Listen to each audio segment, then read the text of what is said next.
Desde hace años, además de su producción artística, Diana organiza, sostiene espacios de formación para personas artistas y no artistas, pero inquietas en el sentido, ¿no?, de preguntarse por cómo la herramienta arte puede significar algo cotidiano para sus vidas, para su forma de mirar. Entonces, en primer lugar, te quería preguntar, Diana, por cómo ves tú esta relación arte y educación desde tu experiencia, cuando empezaste a sentir que la docencia era parte de tu universo de intereses. ¿Cómo empezó esta relación a tomar cuerpo? Tengo que decir que más que me di cuenta, fue una cuestión de sostener algo que existía de por sí. Siempre fue una obra, los objetos o los cuadros, los dibujos, no importa qué, los libros, lo que yo haga, y la experiencia en la escuela o la experiencia de pensar con otros, de transmitir lo que sé, de investigar, la escuela como laboratorio. Nunca estuvo separada. El, el trabajo fue sostener esta unión, porque solo hace pocos años se empieza a considerar una posibilidad. Por lo general, el lugar de la educación está, aunque digan que es importante, evidentemente a partir de los presupuestos y de los lugares, la arquitectura de los museos siempre está relegado. Son los últimos años que empieza a crecer esa posibilidad de que la labor educativa sea una obra de arte, o sea parte de una obra de arte, o sobre todo los artistas que trabajamos en educación no somos unos tótems que buscamos clones, sino que tenemos una relación con la obra como un otro, y en ese otro también están los otros. Eh, ¿Tu experiencia como docente es anterior incluso a tener experiencia como docente? Empezaste muy chiquita a tener ya como esta... Sí, sí. Yo no jugaba a la mamá, jugaba a la maestra, algo así. Eh, Muchas experiencias desde la escuela, de darle clases a las muñecas y dibujar y pintar para hacer material didáctico, o ya más en la secundaria y centro de estudiantes, generar comisiones de cultura y actividades con toda la escuela y salir a la calle y de vacaciones. O sea, era mi manera de jugar o de divertirme, de entretenerme, escribir libros, generar eventos, pintar, enseñar. Y es más una cosa barrial o escolar. Y quiero preguntarte también por la Diana alumna de la escuela en un momento en el que, a diferencia de la actualidad, tiene otro papel social. La escuela la pienso más como en la órbita de las instituciones totales, ¿no?, de la modernidad, la escuela como un lugar donde aprendes una serie de materias, pero también hay una enseñanza que tiene que ver con la ciudadanía, con la vida. Entonces, una alumna de ese tipo de escuelas que tenían como papel importante en la comunidad, y luego estudias arte también, luego pasas a tener una formación más específica de artista. Si existía desde el principio una Diana que era maestra, ¿cómo era la alumna? O sea, No fui buena alumna, no fui buena alumna, fui horrible, pobres los profesores, pero porque era permanentemente poner en juego qué me estaban enseñando o, o las ideas que tenía yo misma del artista, eh, las veía no, como no reconocidas, no estaba de acuerdo directamente en el tipo de cosas que se imponían, pero así todo estoy muy agradecida de haber pasado por todos estos espacios para saber lo que no, o sea, esta cuestión de poder generar un método por antirreferencia, por tener tanta claridad de qué es lo que no funciona o qué es lo que a mí no me funciona o qué es lo que no quiero. Y no estoy de acuerdo y lo sigo sosteniendo. Creo que de chica hasta ahora no cambié mucho. De- En el prólogo de uno de tus libros, creo que es MDA, sí, de hecho, se habla de tu método como de un método contra el método, como una sí, especie de paradoja, ¿no? De cómo una práctica codificada en un método puede ser una crítica de lo metodológico. Fuiste una artista, una alumna de formación superior para artistas muy crítica con las maneras de enseñar y con las maneras de concebir qué era el artista y para qué servía. Y terminas tu educación, vuelves a Buenos Aires y empiezas a poner en marcha distintos espacios, proyectos educativos. De repente haces de la crítica a la formación un espacio de formación también. sí, la crítica no es a la existencia de espacios de formación, es más bien a los objetivos o cómo se usan. Y también sí hago un método que cae por su propio peso, es un método que se conforma por las horas de vuelo de la práctica. No es un método pensado fuera del laboratorio, es un método que cae de maduro por sí mismo, que se va afinando con la participación de todos, con las experiencias colectivas. Y existe porque funciona. ¿Y funciona para qué? Funciona para ser más fuerte, para saber mejor lo que uno quiere, para la alegría, para el arte en función a la vida. Parece un poco, pero sí, como también a mover ese capital del arte como espacio de crecimiento, ¿no? Como construcción de conocimiento. Creo que sí, o sea, es un método que también está hecho para reventarlo, está hecho para darlo vuelta, está hecho para que siga creciendo, para que cada cosa se haga al revés de lo que dice. Está estudiado de una forma que es un procedimiento, es un relato de una experiencia, ese método.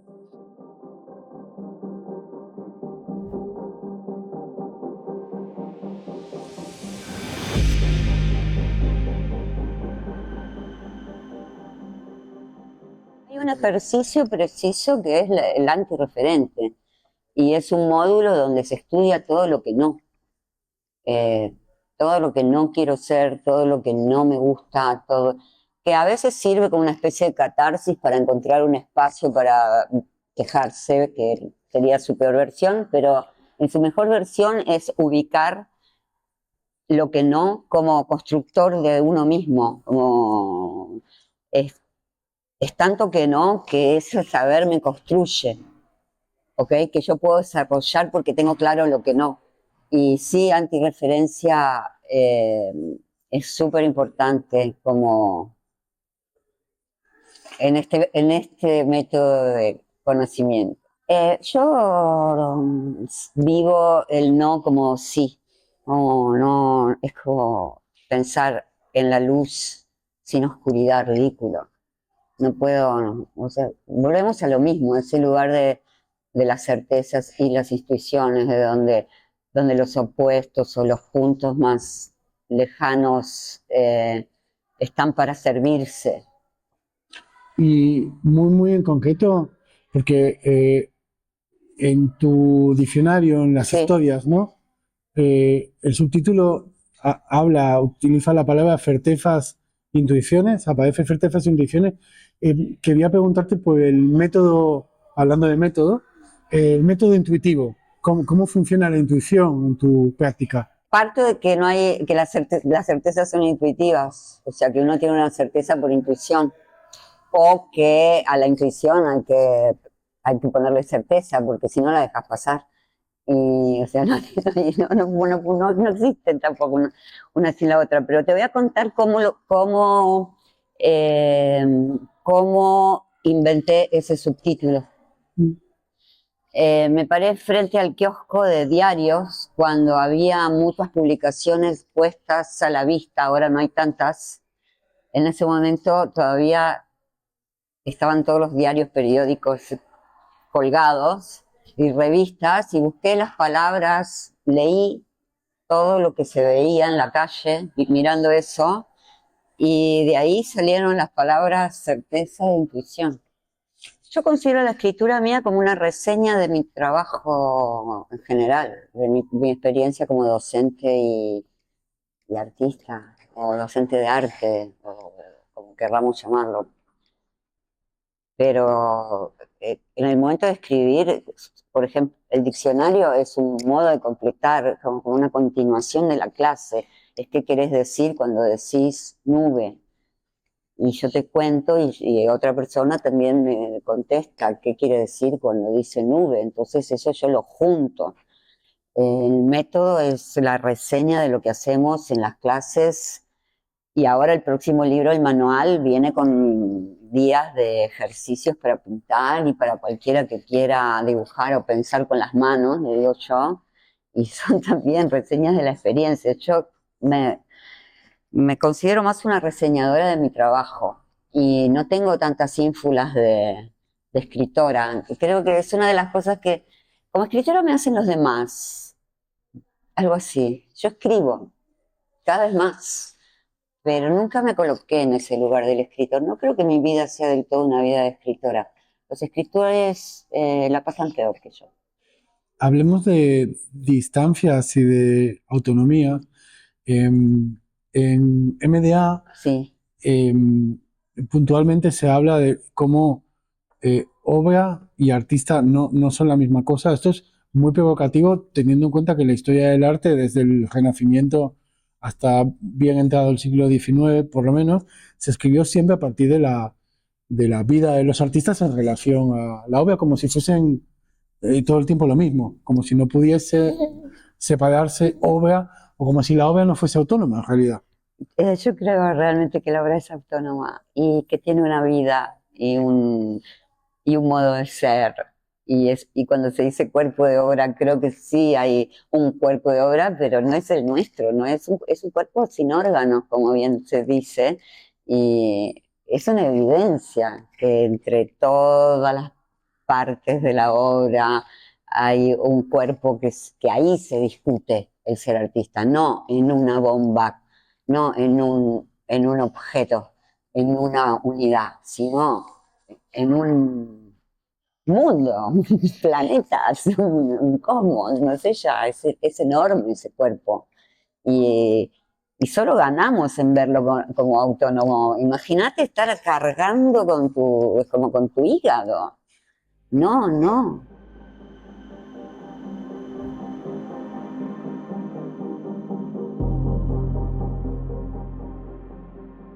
Bueno, hay una vida material y una vida espiritual de la obra, no es solo la vida material. La obra puede haber desaparecido corpóreamente a nivel material, pero está en los libros, está en los archivos, está en las personas, está en las memorias. También dejó una marca en lo que vino después, también es hija de lo que venía antes, es un, un habitante del contexto, del presente.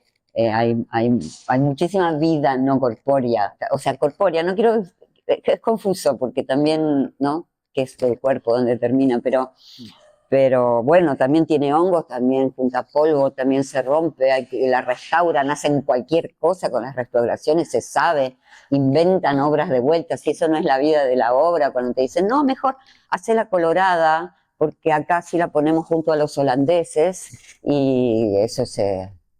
O cortar este pedazo que está roto, o de este hacemos cuatro y lo vendemos. Eh, bueno, cuestiones que suceden, ¿no? En, en las estructuras de cómo está montado el sistema del arte hoy. Hay miles de posibilidades. Muchas cosas le pueden pasar a la obra que no tienen nada que ver con vos, con el autor, Pero también es verdad que hay un lugar donde la obra es uno, y nunca lo voy a negar. Yo le llamo a ese lugar estado de beso, y está en mi Sí, diccionario, quería y está preguntarte. repetido creo que está repetido en el método, Sí, y sí, le llamo estado de beso. Todos sabemos el estado de beso. No hace falta mucho informar cómo es el estado de beso, solo recordar y estar presente. No hay diferencias, no hay espacio, no hay uno, no hay otro, no hay ni siquiera el cuerpo existe y está el cuerpo mismo. Yo sí llamo a ese momento de la hora el estado de beso, y es el momento en que somos uno, no importa. Pero luego uno no vive en estado de beso, por Dios, todos sabemos eso también. Y también sabemos lo que es contarle algo a alguien cómo fue un beso, relatar el relato del beso. yo ahí justo leía el estado del beso, que efectivamente está en MDA, también aparece, y pensaba que en el estado del beso, o de beso, hay también una pequeña teoría de la educación, A ver, porque de repente en tus propuestas educativas no hay un maestro y un alumno, hay un espacio de inteligencia y de producción de conocimiento colectivo. La separación que normalmente acontece en las instituciones educativas formales, en tus espacios de formación, tiende un poco a sí, diluirse, a ese es separarse. mi ideal y mi emoción y mi trabajo, aunque hay que aceptar que uno encarna una autoridad a pesar de uno mismo. Y eso funciona, como la palabra en la boca del maestro no es la misma que en la boca de un colega. Eh, bueno, como no es lo mismo en la boca de la madre, del padre, de los niños, o sea, qué vínculo afectivo involucre esta relación. Hay un lugar de autoridad que excede a tu propia intención, es más allá de lo controlable. Pero sí puedo decir que si el maestro no vive la experiencia desde el lugar del que aprende, no hay posibilidad que sea buen maestro. La única posibilidad de transmitir algo es estando disponible para aprender. Y, y ahí es donde se confunde, ahí es donde empieza a funcionar un espacio como maestro, alumno, que no es fijo, es mutante, permanente.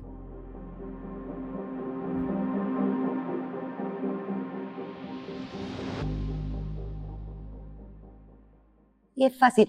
Es como, o lo que a mí me mueve desde el principio es generar instancias como a mí me hubiera gustado recibirlas.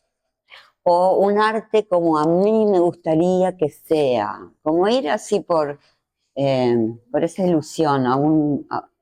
Bueno, se podría pensar en la utopía o en todo lo que soñé, sí, ¿cómo me gustaría? Nunca es lo que te gustaría, siempre te vas acercando de alguna manera y ahí se aprenden otras cosas, pero no es muy distinto a cómo hay que ser, cómo me gustaría que sea, porque también hay que descubrir qué te gusta y qué te gustaría y hasta qué punto estamos viciados en los lugares comunes que te obligan a creer que deseas algo, que te gusta tal cosa, ¿no? Hay mucha desnudez. Pienso mucho que en paralelo a esta cuestión de la producción de conocimiento por vías artísticas, Sí, en tus propuestas, en tu obra y en estas propuestas que son espacios de educación, eh, hay implícita una pregunta por cómo vivir, por la forma de vida, por qué forma, como si lo artístico fuese encontrarle la forma a la vida, ¿no? sí, me gusta como lo decís. Por ahí nunca lo pensé así tan bonito. Eh, por ahí desde el lugar del artista que busca cómo vivir, es más cómo sobrevivir en el intento de cómo seguir en pie en este mundo. Casi todos que generamos unas vidas paralelas y buscamos códigos y personas con las que podamos tener ciertas experiencias y no otras. Hay algo de vida paralela y al mismo tiempo una gran necesidad de conexión eh, con el contexto, con la historia, con el entorno, con también una certeza de que solos no, ¿no? Que solos no podemos. Eh, ¿Cómo vivir? Cómo vivir es fundamental, siendo artista, cómo vivir es fundamental, porque ahí aparece la postura del artista como un ser social, de la cual no se puede escapar, porque hay arte como hay justicia, como hay alimento, como hay economía, hay arte. El arte no fue dado.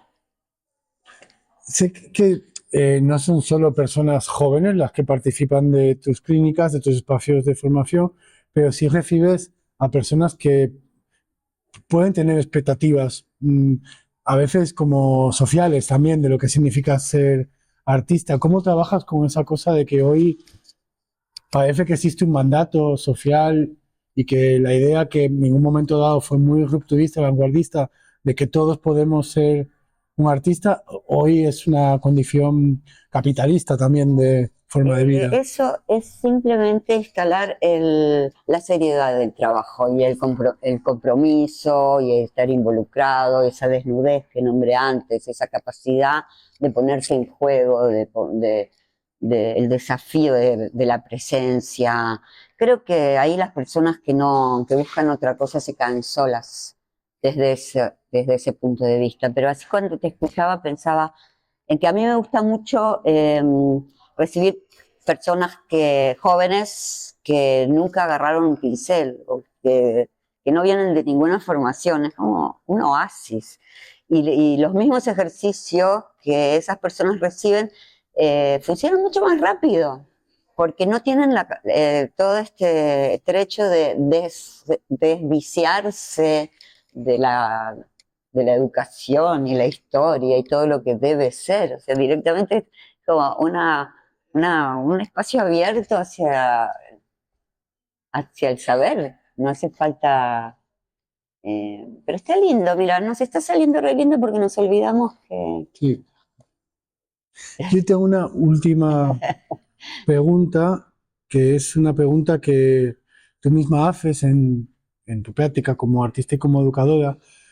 ¿Cómo, parece una pregunta muy a la época, ¿no? A la altura de los problemas que nos plantea la época, la coyuntura?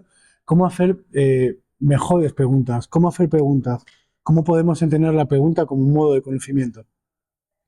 Bueno, si bien en el método está súper estudiado cuáles son las preguntas buenas, las preguntas malas, y hay un montón de tips de cómo preguntar mejor, la verdad es que las preguntas buenas son las que responden a lo que cada uno quiere saber. Así que el trabajo está en afinar lo que queremos saber, en ser curiosos, en ponerle palabras y poder preguntar y estar disponibles a una respuesta en relación a lo que quiero saber. Cuando quiero saber algo, hago unas preguntas excelentes. Cuando trato de ser un buen preguntón o de sonar inteligente o que piensen que leí mucho, o cuando trato de lo que se hace tanto en televisión como manipular el que habla y el que contesta, y cuando quiero comprobar que lo que sé es así, todo eso no sirve. Lo que sirve es ser fiel a lo que uno quiere saber y para eso hay que conocerlo, hay que entenderlo, hay que darse cuenta. Pues,